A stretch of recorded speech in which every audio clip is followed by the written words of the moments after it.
global, successful 30-year titan in business with having multiple businesses that generate multiplied millions of dollars. And if that plan happens to be to build $1 million company, which I can help you do. But he's humble. He's a man of God.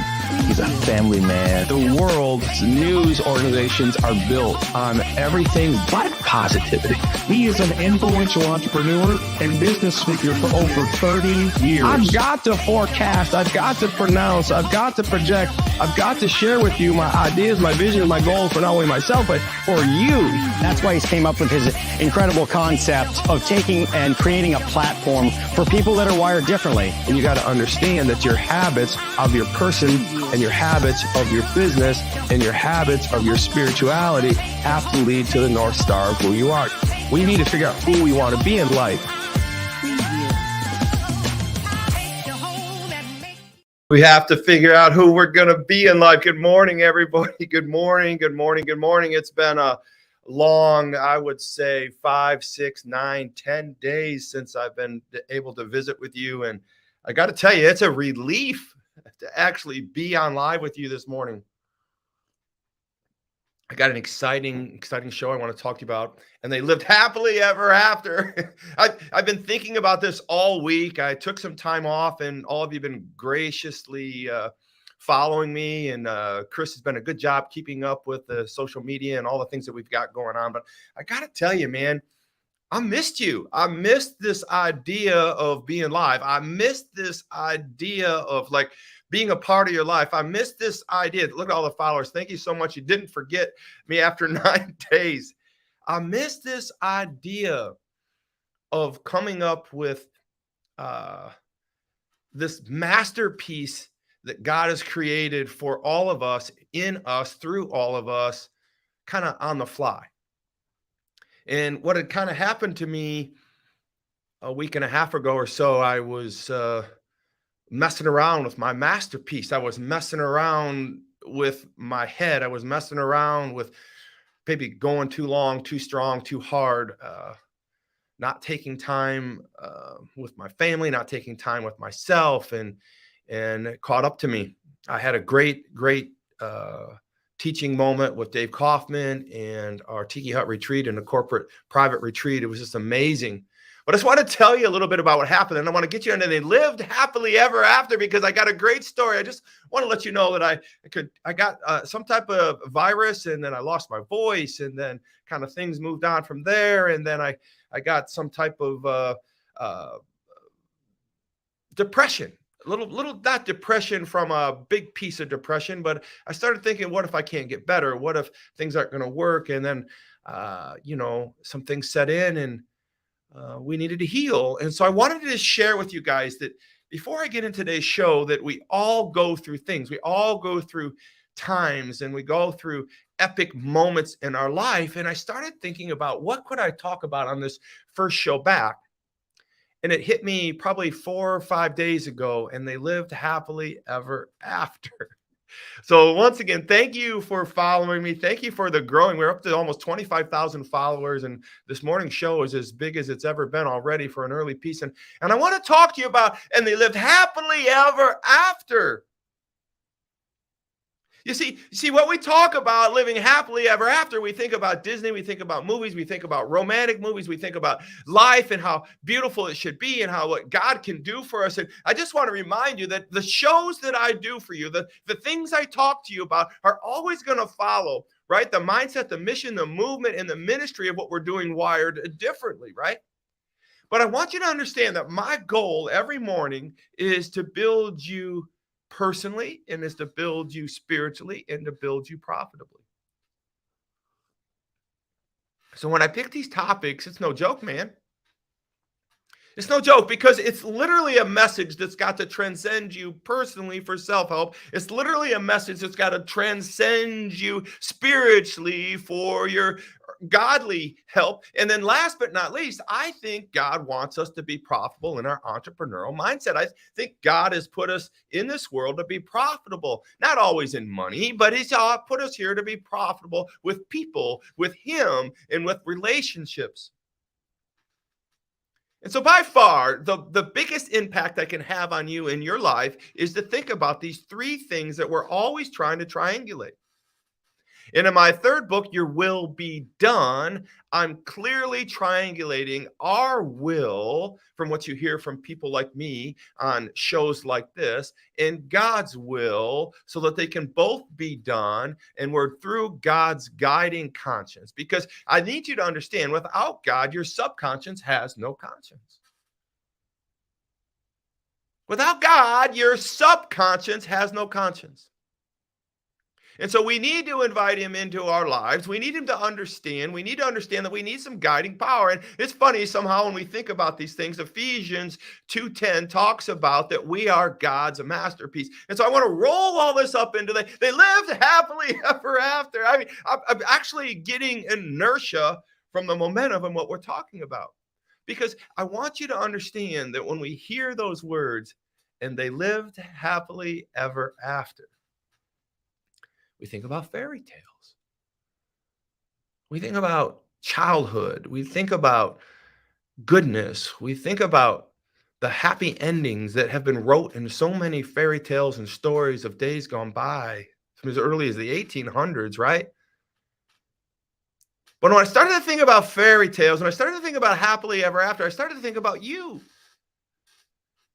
I'm concerned that we're so wrapped up in the fairy tale ending. I'm so concerned that we think about and they laughed and they lived happily ever after. I'm so concerned that we're so caught up in this world of happily ever after that we don't ever really understand how we get to happily ever after. You see, we think that we just go to happily ever after. We feel like this, like in this day and age in America and maybe even other parts of the world. I'm talking to a lot of you right now. God bless you all. But in most happily ever after, matter of fact, all happily, I looked up the 5 most popular happily ever ending stories of all time. Fairy tales. And I thought about, well, what is the message of all these fairy tales? What is the message of all these happily ever? Is that we forget that at the end of the movie, it's over. We forget that at the end of happily ever after, it's like the queen, the prince gets kissed, or the frog gets kissed, or something, or the pumpkin gets rolled, and the shoe fits, and what happens, and the mermaid gets legs, and Rapunzel's hair gets chopped off, but at the end of the day there's this happy ending, and I want it to be so much for you, but there's only one way to really acquire a happy ending. But I want to talk to you about what the bottom line is of what these fairy tales are doing for us, and I don't want you to skip the part that's most important. Obviously, you're saying, Todd, get to it. When I would, my wife is, if she's listening, she says, Todd, you draw these things out too long. Well, I don't. Because if you want to get to happily ever after, there's always tragedy in the middle. Like you're not in the want for happiness if there's not tragedy in the middle. Think about Cinderella. Cinderella had a bad beginning. Cinderella had an evil witch or something like that, a stepmother, right? She had an evil stepmother and the stepdaughters, and she was miserable. She was picked on, she was abused, she was beat on, she was mentally aligned. She, like today in this world, the woke world will just have a way with the way this, she was abused. So clearly it was a very difficult story to read when I was a little child, or however I ever heard it. Matter of fact, I was reprising it right now before this show at 5 in the morning, and I'm like, my gosh, this Cinderella had a rough life.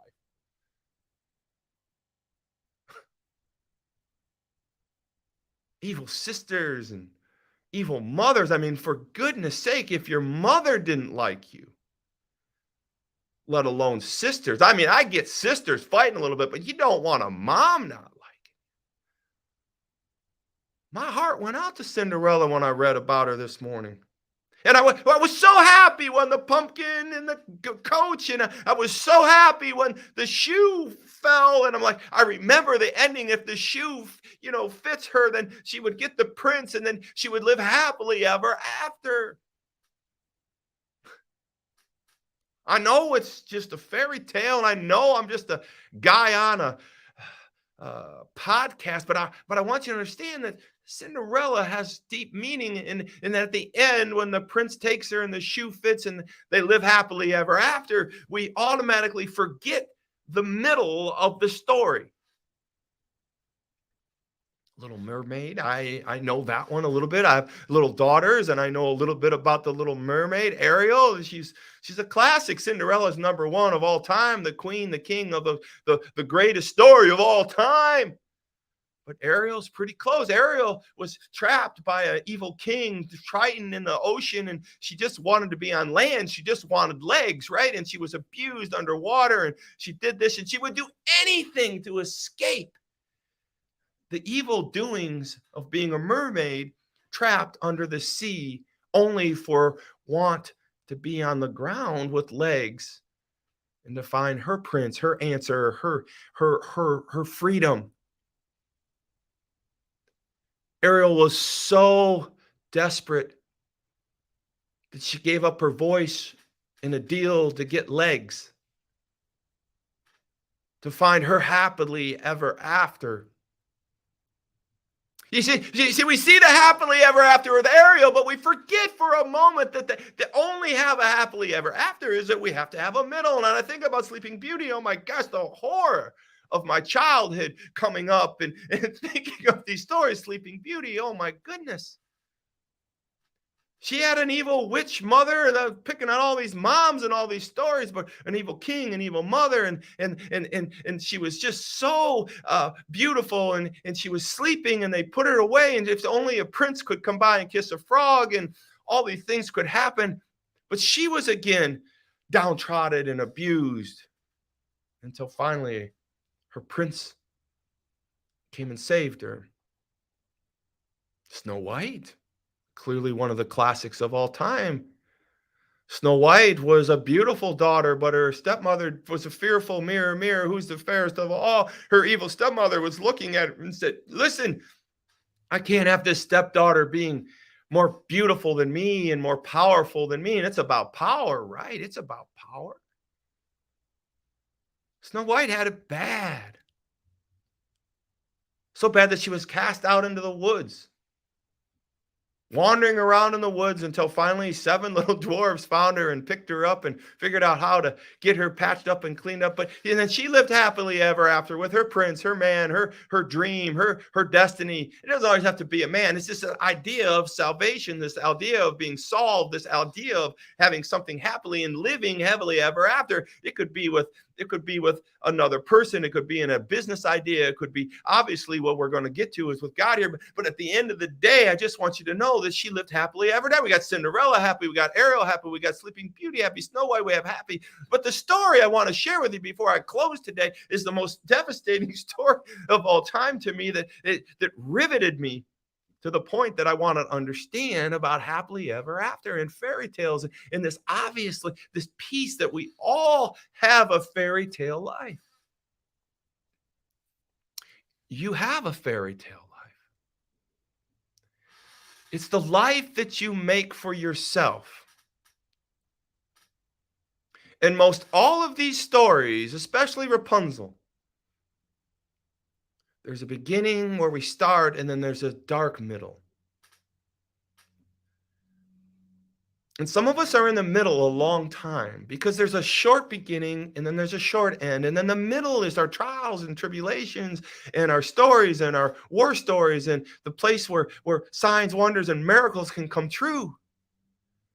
You see, Rapunzel was put up in a tower high, high up in the air because she was a baby that was given to a mad sorceress because her mother and father were mining for salads and fruits and vegetables in a place they shouldn't have been doing it. And the salad piece that they wanted so much was a vegetable called Rapunzel. I believe vegetable. I think it was a vegetable. I don't know. It was in a salad, so it's got to be a vegetable. But the punishment the parents had for stealing the crop was to give their firstborn, which was Rapunzel. Rapunzel was given into a familyhood of an evil sorceress for the sins of her parents. The evil sorceress took her up in the top of a tower, and as she grew older and grew older, she never cut her hair. And the sorceress would go visit her, and finally when she got old, she would climb up the tower because she would say, Rapunzel, Rapunzel, this is the sorceress, let down your golden hair. And Rapunzel would let her hair down, and the sorceress would climb up the tower to do her evil things and keep her captive. Till one day a prince or some man of some sort realized that she heard a beautiful woman singing up in the tower, and it was Rapunzel. The sorceress named her Rapunzel after the vegetable that her parents were put to the woods and cast away and given Rapunzel to the sorceress for. Her knight in shining armor said, Rapunzel, Rapunzel, let down your hair. And she let down her hair, and the man went up there, and over time they became friends. And sure enough, she was old enough and she got pregnant from one of his visits, right? These are fairy tales, right? The sorceress found out that Rapunzel was pregnant, and she said, sorceress, sorceress, you know, Rapunzel, Rapunzel, you can't do that. You're mine. I can't have this. You're my captive. And so she was so angry that she cast Rapunzel to the woods just like she did her parents. But before she did it, she cut her hair off. And when the man came up, the prince came up to the tower and said, Rapunzel, Rapunzel, let your hair down. The sorceress let her hair down, the fake hair, and the sorceress climbed up the tower, and only to behold that when he got up there, his Rapunzel, his beautiful wife-to-be Rapunzel was cast out, and the sorceress was there. The sorceress said, you shouldn't have done that. I'm casting you out. And she threw him out of the tower, hundreds of feet. The thorns and the bushes broke his fall, but the thorns blinded his eyes, so he couldn't see. And he was cast into the wilderness all by himself, wandering for berries and help and such. This evil sorceress was something to behold. But Rapunzel never gave up hope. The prince never gave up hope. And as he wandered through the woods blind for years and days and whatever, he finally bounced into Rapunzel, who had two babies. They had twins, right? Who writes this stuff? I don't know, but I think it's beautiful. I think it's understanding. And he finally reaches her, and as they're kissing and holding hands, and there's like, Rapunzel, I found you, and they're happy, and the babies are there, she cries. And the tears drop in his eyes, and he can see again. And they lived happily ever after. So, you know, I'm a little dramatic. You know, I'm a love story guy, and I'm just hooked on Cinderella, Ariel, Sleeping Beauty, Snow White. And then when I get to Rapunzel, I'm just like shocked.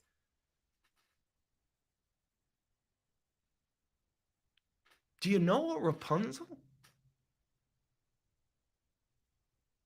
Do you know a knight in shining armor?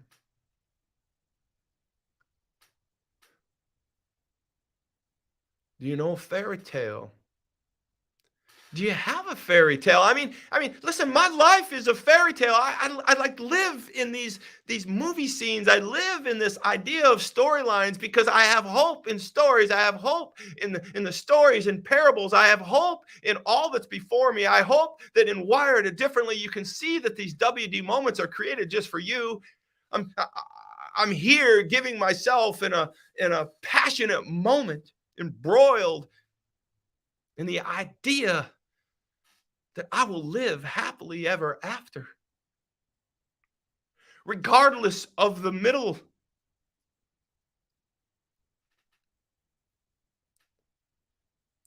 You see, you have a middle. You're either a prince or a princess. There's no two ways of shaping it. And there's always an evil sorceress. There's always an evil king. Disney got it right. It's life.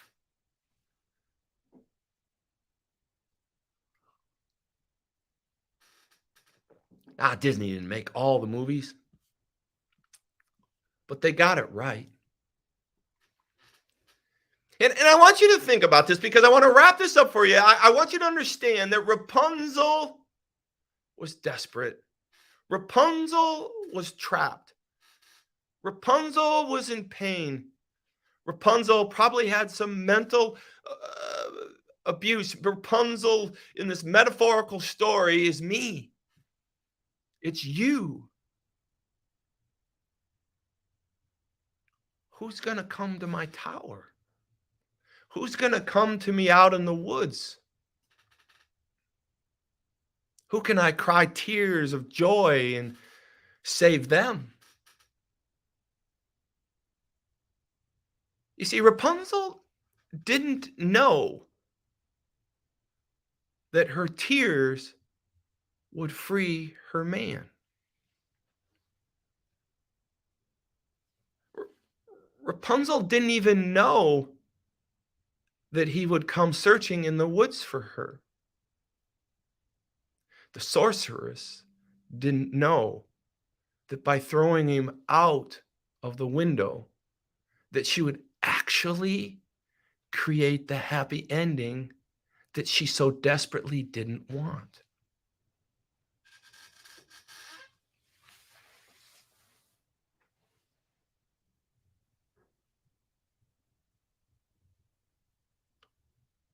You know, I didn't think about that till now.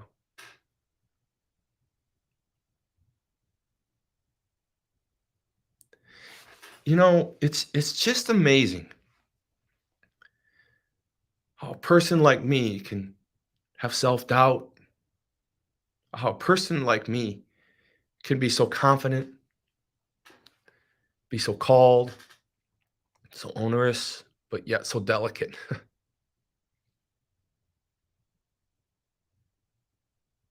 And then we get these moments in front of maybe the whole world or whatnot to share a story and share the light of Ephesians 2:10. For we are God's masterpiece. And I think about Rapunzel. I think about the trust Rapunzel did or didn't have. I think about all the things that come and play into this fairy tale of we lived happily ever after, because the story ends that they live happily ever after. But the middle is so murky and dark. The middle is messy. The middle is propagated by darkness and difficulties. There is no life I know of anybody I've ever shared anything with that they didn't have a murky middle. But we need the murky middle to get to the happy ending. And we need the happy ending to know that Rapunzel didn't know that God was working on the evil sorceress to cut her hair off, to trick the man so she could throw him out the window to hopefully kill him. But it didn't kill him because she really blinded him. But when she blinded him, she really gave him life. She really gave him eyesight. She really gave him light. You see, Rapunzel had no idea either. She was wandering around just feeding babies in the woods that like nobody could understand where these babies came from and how we were doing this. But someday, the happy ending occurred and they lived happily ever after. That's when they found God. That's when they found light. That's when the tears brought the eyesight back. That's when God does his miracle signs and wonders. That's the beauty of everything that we're talking about.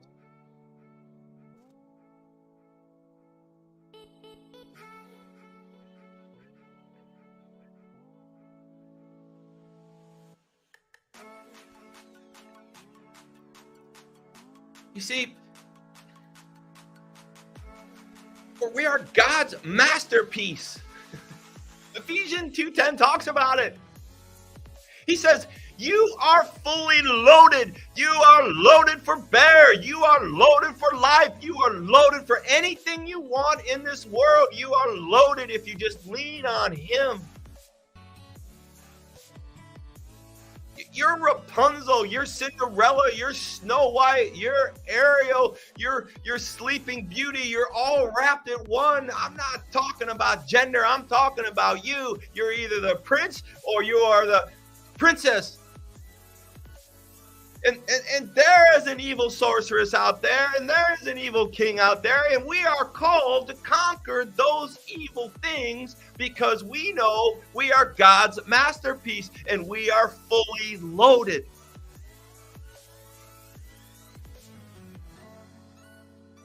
I just don't want you to look at fairy tales the same ever again. I want you to understand there's a beginning and there's an end. There's a start and there's a happily ever after. And in the middle is our life. And it's murky. Sometimes dark and deep and nasty. But those are the things we pull out of.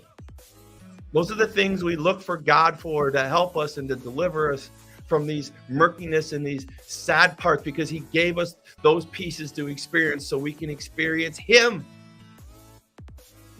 And my call to you is just that I know the start is short, and I know the happily ever after can be short, and the middle will always be the longest part. But I want you to understand that the fairy tale ending, the happily ever after, does not have to be the shortest part.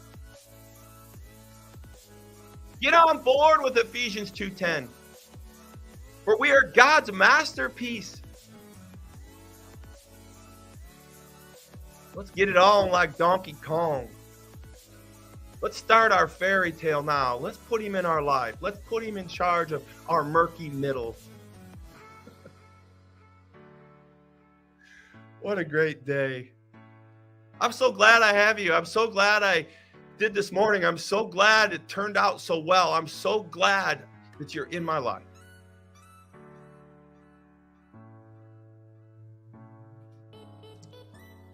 God bless you guys. Ephesians 2:10. For we are God's masterpiece. Get to toddsaylor.com. Let's have it a great day. Have a great week. God bless.